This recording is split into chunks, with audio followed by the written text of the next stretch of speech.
ఐదేళ్ల పాటు ఏపీలో అధికారం చెలాయించిన వైసీపీకి ఫలితాలు రాకముందే సీనియర్ ఐఏఎస్ ఐపీఎస్ అధికారులు హ్యాండ్ ఇస్తున్నారు. తాము వెళ్ళిపోతున్నామంటూ యూటర్న్ తీసుకుంటున్నారు. రాష్ట్రంలోని సీనియర్ మోస్ట్ ఐఏఎస్ అధికారులు నిన్న మొన్నటి వరకు కూడా వారంతా సీఎం జగన్కు అత్యంత వీర విధేయులు.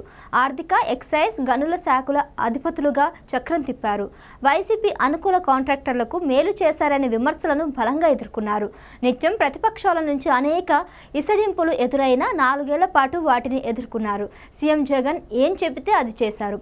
ఆయన కనుసన్నల్లోనే మెలిగారు. అనేక కీలక నిర్ణయాలు కూడా తీసుకున్నారు.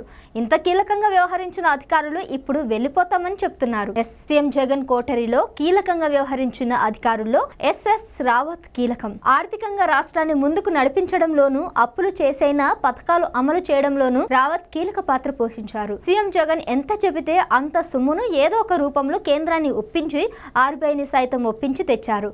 అలాంటి అధికారి ఇప్పుడు రాష్ట్రం నుంచి తెలంగాణకు వెళ్ళిపోతానని దరఖాస్తు చేసుకోవడం సంచలనంగా మారింది. గనుల వ్యవహారంలో హైకోర్టు ఆదేశాలను కూడా తోసిపుచ్చి సర్కారు చెప్పింది చేశారన్న విమర్శలు ఎదుర్కొన్న మరో అధికారి వెంకటరెడ్డి.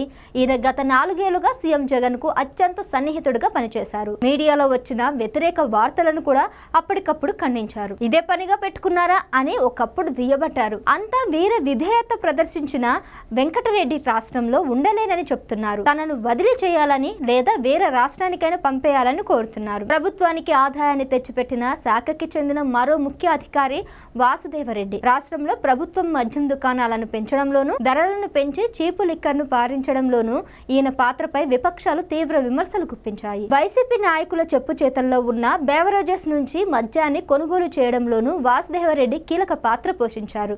అటువంటి ఆయన కూడా ఇప్పుడు ఉండలేని బాబోయ్ అనిస్తున్నారు. ఈ పరిమాణాలను చూస్తే ఎక్కడో తేడా కొడుతుందన్న సంకేతాలు కనపడుతున్నాయి.